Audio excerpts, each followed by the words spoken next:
সাতক্ষীরায় আল্লামা দেলোয়ার হোসেন সাঈদী ও ছাত্র আন্দোলনের শহীদদের স্মরণে আলোচনা সভা ও দোয়া মাহফিল অনুষ্ঠিত হয়েছে। বিস্তারিত নিজস্ব প্রতিনিধি আব্দুল ওয়াহাবের পাঠানো তথ্য ও ভিডিও চিত্রে। আল্লামা দেলোয়ার হোসেন সাঈদী ও ছাত্র কোটা আন্দোলনের শহীদদের আত্মার মাগফিরাত কামনায় সাতক্ষীরায় আলোচনা সভা ও দোয়া মাহফিল অনুষ্ঠিত হয়েছে। মঙ্গলবার সন্ধ্যায় সাতক্ষীরা সদর উপজেলার ফিংরি ইউনিয়নের শিমুলবাড়িয়া গ্রামে এই আয়োজন করে এলাকাবাসী। এতে প্রধান অতিথি হিসেবে উপস্থিত ছিলেন 14 নং ফিংরি ইউনিয়নের সাবেক চেয়ারম্যান আলহাজ মাস্টার হাবিবুর রহমান। তিনি বলেন, দীর্ঘদিন জুলুম নির্যাতন সহ্য করার পর আজ আমরা প্রাণ খুলে আলোচনা করতে পারছি। 12 বছর যাবত আমি পুলিশের ভয়ে আত্মগোপনে ছিলাম। কখনো ময়মনসিংহ, কখনো খুলনা, কখনো আশাশুনি। আমাদের সতীর্থরা অনেকেই গ্রেপ্তার হয়ে জেলে থাকায় দীর্ঘদিন যাবত সূর্যের মুখও দেখতে পাননি। এই নির্যাতন সহ্য করতে গিয়ে আমাদের মধ্য থেকে অনেকেই হারিয়ে গেছেন। আজ আমরা বিজয়ী হয়ে মুক্ত বাতাসে শ্বাস নিতে পারছি।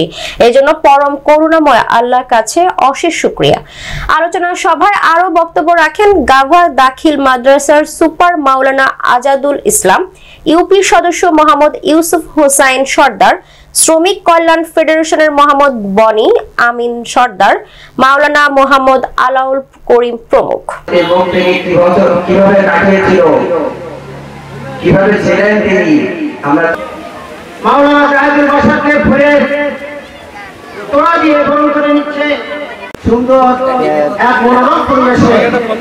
সম্মানিত প্রধান অতিথি আন্তরিকভাবে দুঃখ প্রকাশ করছি।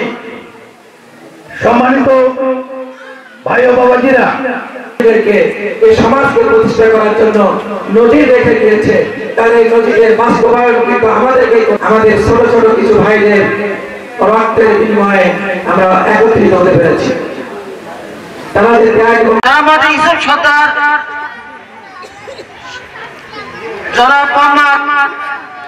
আব্দুর রবের কাছে চোখের পানি ছেড়ে দিয়ে ফেলেছে।